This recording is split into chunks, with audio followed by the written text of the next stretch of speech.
welcome back to another episode of Life is Hard TV, the life show for the rest of us, here at GlenRo Spirit Shop, Monroe, Connecticut. And we're here at Larry Cast to talk about some fun stuff. And today, what are we doing today, Larry? Well, welcome, Dave, to GlenRo. Today we're going to talk about stout. Good to be back. Thank you very much. And we're not talking about this kind of stout. We're talking about this kind of stout.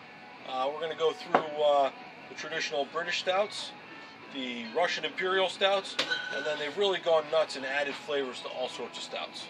So we'll go on a little tour today. All right, great. Well, let's dive into stouts and see what we can find. All right, stouts. And we're not talking about this kind of stout. We're talking about Guinness. That's the traditional stout when we talk about the English stout. Guinness did a 250th anniversary. 1759 is when they were officially founded. So late last year, 2009, they did a 250th anniversary stout. Now, if you're ever looking for a beer and you say, geez, I can't find it anywhere, where do you go? You go to GlenRo. We still have some of the 250. I'll be 90 years old when the 300 comes around, so probably won't be here. I might be drinking the 300, but let's get back to stouts here. So you got your traditional. The Guinness 250, their anniversary. The Guinness Drought.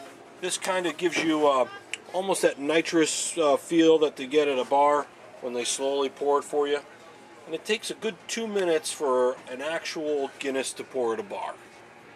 And my days when I was at the Black Rock Castle, if I didn't put a shamrock on top of that Guinness, I got sent home. You know, it was a tough cookie. Can I ask you a question? Yeah, please. This came up.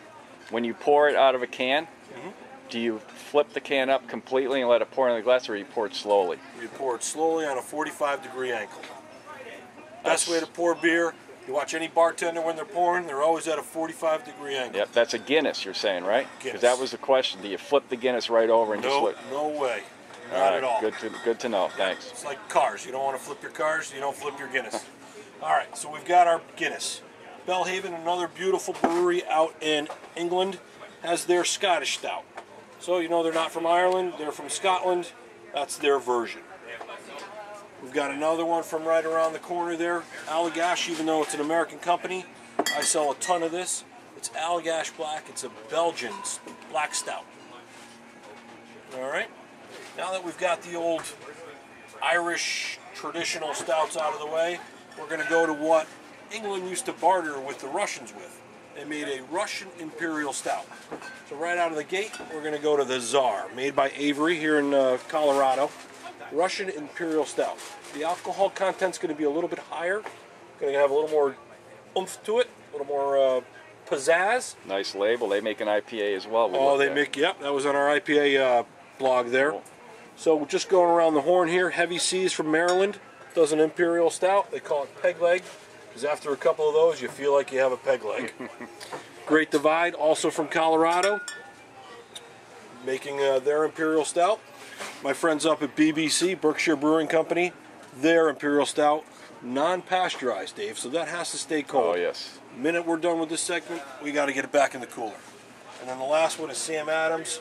They do a great job with their Imperial Stouts as well. So we've covered the traditional Guinness Stout, the Irish Stout, the Russian Imperial Stouts, and we're going to go to what basically has blown up like most of the microbrew market. We're going to start with Cappuccino Stout. As you could tell, you may think I drink coffee, but I can't drink coffee at all. If I had one of those, I'd be running around the store. So, Lagunitas. Loaded with caffeine? Yeah. Loaded with caffeine. No kidding. Yep. Alcohol and caffeine, kind of an oxymoron. Yeah, it's like Red Bull and vodka, man. Craziness. So as you can see, these three are all coffee stouts, cappuccino stouts. Lagunitas from California, our friends up at Red Hook in New Hampshire, and Southern Tier. Great, great, great breweries. All right. After that, then they get a little crazy and they go ahead and do some wacky things with it. They have their traditional oatmeal stout from my friends at Sammy Smith over in England. Awesome beer. Newport right around the corner. If you ever go up to Newport, Rhode Island, Newport Storm Coffee Milk Stout. Do you have that for breakfast? Do you have it for dinner? You just drink it. Whatever you want to do with it. They have a great place right around the corner from the brewery called Pour Judgment. P-O-U-R Judgment. So if you're in Newport, get a pint from Pour Judgment. You can't go wrong. Best burger in Newport. And then our friends down in Jersey, River Horse. You know what a river horse is, Dave? No. It's a hippopotamus. Is that right? Yeah. No kidding. So new brewer, new owner. Never thought about it. Hippopotamus, River Horse, oatmeal milk stout. So we got 3 great flavors there in the oatmeal kind of stout family. We're going to let those guys go to rest here and bring out the last 3. Chocolate. Double chocolate and a black chocolate. So we have some beautiful Southern Tier chocolate stout. Young's, English company, double chocolate. This and ice cream doesn't get any better. And then Brooklyn black chocolate stout. This stuff is dynamite. Hey guys, can you grab me a log of the Brooklyn chocolate stout, please? All right. We're going to bring over one more surprise in a minute for you. Then I got 2 more that are just little hidden gems here. Heavy Seas, which we saw earlier. They're Imperial. Just look at the graphics on that, Dave. Isn't that incredible? Imperial chocolate stout. Amazing label. Great label, great beer. The microbrew splurge that we saw in the 80s is back once again. And then for the people that are very lighthearted, you're looking at a 20% beer. Did I say that right, Dave? 20%? Yeah, 20%. Now, Mine's usually about 13, 20%. Wow. My wife wonders why I only have one. She thinks, you know, I'm taking it easy. Should I ask you how much that is per bottle? That's about $8.29 a bottle, roughly. About $8 a bottle. $8 a bottle. Yeah.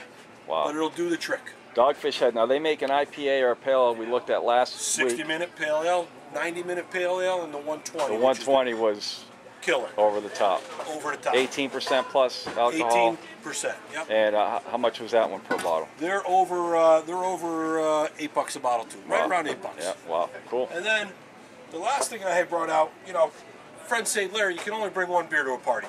So here's what I bring. I bring 1 beer. My friends down there at Brooklyn Chocolate Stout. It's a lot. 2.5 cases of beer of some delicious chocolate stout. You know, you're having a weekend party, blowout, Patty's Day gig. That's what you want to do. 2.5 cases. 2.5 cases. You get 60 Excellent. beers in there. I keep about 25 different logs in stock all the time because a lot of people use kegerators. It's like going green. They don't have to worry about any bottles. You just keep 1 keg at a time, making the world green. So that's it for stouts here at GlenRo. Thanks for coming by today, Dave. Excellent. Good job, Larry. All very, right. very informative. We try. We'll see you again soon. Take care.